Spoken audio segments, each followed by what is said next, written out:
What's up, everyone? This is Emily. I'm here with the wonderful Ian Storck at the Advanced Manufacturing Expo in the Marketing Metal Creator Space. Ian. Hey. Hey. Super excited to be here. You're doing some amazing stuff lately. You've been blowing up on LinkedIn. Yes. Doing so much awesome video work all over the globe. Yeah, I've been traveling like every week. It's too many flights. I think I counted. I was at maybe 24 flights already. Oh no. This year. Oh my God. And last year was maybe 2 flights. Whoa. So that's a big leap. It has been a very drastic schedule change. Yeah. But yeah, getting those points. Yes. Hell yeah. What's your airline? Well, since I fly out of Chicago, it's mostly American or United. Okay. I did fly Alaska recently because that was like one of only airlines that flies into Boise, Idaho. Oh, okay. Not too bad, not too bad. Very cool. What would you say was like your takeoff moment? Oh man, I think... Going from 2 flights to 24. Yeah, the takeoff moment's when the plane goes down the runway and then it starts to lift up. No. Yeah. My takeoff moment personally, I mean, it was kind of a gradual one. It's when I started creating content. Yeah. So we all know Eddie Saunders Jr. Yep. He was one of the people, if not the person, who inspired me the most to just start creating. You know, just start putting my experiences on video on my LinkedIn, because I was barely on LinkedIn when I first started really going full-time freelance. Yeah. And so through that, you know, it helped me make connections, it helped me establish myself, and, you know, I started just sharing more of my experiences more and more, visiting more shows. I think my takeoff moment really was FabTech. I think FabTech 2022 down in Atlanta. I was there for, I think, 2 or 3 days. I was just creating as many demo videos as I could. I was running through, I had a couple clients there, and so just tons of content creation, meeting a lot of cool people that I'd never met before, especially with just, I'd previously only been to IMTS and a couple of the bigger shows, but then also going to this large fabrication show was a new world for me partially. Yeah. And so through that, you know, once the beginning of 2023 hit, I had meetings every single day of people like, oh, well, we remember you from FabTech, let's talk more. So I think that was really the moment when I was like, oh, this is going to work out. Yeah. So that was really cool.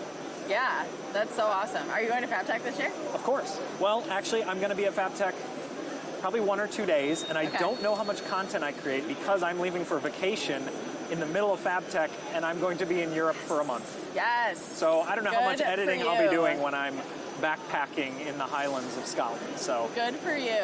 You take that time off and enjoy it. I know, I need it, so it'll be good. You've been pounding hard. Yes.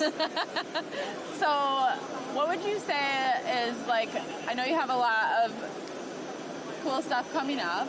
I mean, you have vacation coming up is really, from what I understand, the only thing that you're paying attention to at the moment. At the moment, you know, a couple things here and there, but yeah.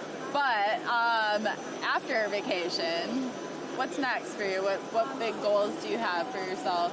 Well, I just officially started my business as an LLC rather than a freelancer. So now Storck Film Works exists, which is very cool, and I'm super excited. Debuted right here, yes, right? Debuted live for the world. I don't think we're live. We're not live, but oh, okay. Yeah, okay. So when you guys are watching this, it'll be a couple days since the show. No, I'm just kidding. Yeah, we'll see how fast we can edit these. I know how that goes. But yeah, so I'm just excited to get into that. I mean, it's a bit daunting, a lot of admin work happening, but I'm just ready to get back out there and just keep doing these projects that I'm passionate about. That's what I really want to focus on, and I made sure at the beginning of this year, I really wanted to focus on only doing like videos that I could pull a story out of, you know, like people, there's plenty of places you could go in and do content creation for them, spruce up their social with just things to fill their website, things to fill their pages. But I would prefer to focus on stories and ones where I can really dig into the meat of learning about the company, learning about their products, who, what, why. So I love being able to go in there, ask the questions, learn more, and then formulate the story, which we then turn into a video production.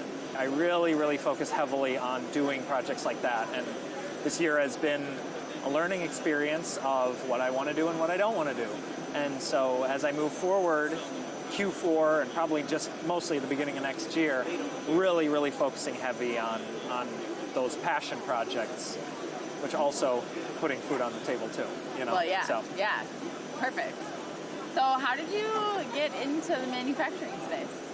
Manufacturing space was something that, I mean, my family has a manufacturing business, machining. I didn't know that. Yeah, on my dad's side, and when I was younger, I worked in the summers like many other people did who got into manufacturing, was sweeping the floors of the shop, cleaning out storerooms, Nice. building shelves, whatever. Yep. Sort this box of things that hasn't been sorted in 10 years, Perfect. And so, I got into it with that. And then when I graduated from college with my degree in film, that's when I went there as the marketing person, because they were like, well, we need to make videos of our products. Yeah. We really don't do that. Right. And they're like, well, half of the family's already working here. You do video now. Let's do it. Yeah. And so that's how I got started. And that was in 2015. So Okay. 2015 is when I started creating the content for the industry. 8 years. Eight, 9. I know. Yeah, 8 years. Yeah, it's been a while. Yeah. It's been fun. Is there, so obviously the goal is to like do what you're passionate about and put food on the table. Are there any like moonshot goals that you have? Crazy goals? Yeah. Well, I'd say if I build things as I'm building them, I think one thing that would be probably pretty cool is to be, maybe it's hard for me. So one thing I would say is it would be cool to be a creative director, because I love having the vision, I love writing the stories, I love interacting with the clients, but also that's probably something where if I move to a role like that one day down the road, I'll have to take a step back from all phases of production, and I'll oversee production. And that's hard for me because while yes, traveling to a client, lugging all the gear, setting the gear up, filming, going home and editing can be very tiring, admittedly. All that travel is very tiring. I'm also passionate about all phases of production, so I love doing them. Yeah. So it's kind of hard to think about, well, if I took a step back and I took this role, or if I focus more on editing, I wouldn't get to do the fun part of going out to the shop. I wouldn't get to do the fun travel and things like that. Yeah. And so people ask me about my 5-10 year plan, and I honestly don't really know. Yeah. Like, I want to have this business and I want to keep doing what I'm doing because right now it's awesome. Yeah. And so if I can just keep that up, keep going to trade shows like this and, interacting with people, creating content there that helps the industry, and, maybe I'll speak at another trade show like I did at this one just about an hour ago. Yeah. So and it went great, it right? went great. Yeah, it was awesome. So maybe there'll be more of that in the future. I hope somebody filmed it so I can watch it. I did. Oh, good. And it looks great. Yeah. Yay! I can't wait. Yep. Lots of options, but I'm just going to keep on keeping on. So with all of your air travel, all of the time in the sky, what is it that keeps you grounded? Keeps me grounded? You mean keeps me from having a inflated ego of myself? Is that no? Yeah, that, what's that? but Yeah, also just like, not stressed and Oh, what worried keeps and, me? all of okay. that, like just grounded and keeps me from having a head full of hot air. Is yeah, that that's too. what you meant? I mean, all of those things. Keeps me Yeah. grounded. Well, it's hard because I see lots of amazing video people Yeah. on social media. I see lots of amazing video productions. And so, still to this day, I've heard so many people talk about this, imposter syndrome, Yeah. just constantly comparing yourself to others. Yeah. And so for me, it's a bit of like, I see other people's work and I'm like, oh, that's so amazing. I wish my work could be like that. And I've come to understand, people hire you for your vision. Your vision is unique from theirs. There's a reason, there's a difference. You have different skills that they have different skills. Yep. And the thing is, what keeps me grounded is I just keep learning.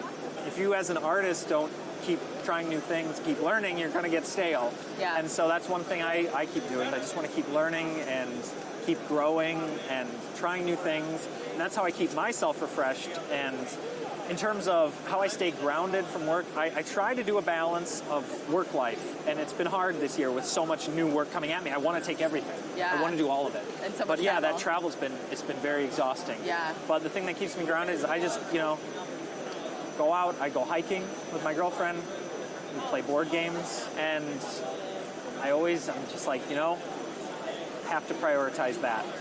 I will turn down work if it allows me to spend more time with the people I care about, because I do want to go hard. I want to go at it 110%, and I have been for the last year or year and a half. But I just want to make sure that I'm not living to work. Yeah. So work to live. Yes. So I'm a bit more casual in those regards. I just really want to, like I said, I do the things I love, and doing the things I love is both this, but also, being at home and doing fun things like that. Yeah, 100%. Well, thank you for hanging out with us. Of course, thanks for having me. And amazing luck, and we will hang out at FabTech. Thanks. Do you know what days you're going? I think I will be at FabTech I leave, my flight's on the 14th. So I'm going to try, so I'm going to try and do Monday and Tuesday. Okay. Not sure about Tuesday, but I think I'll do Monday, FabTech Monday, film as much possible.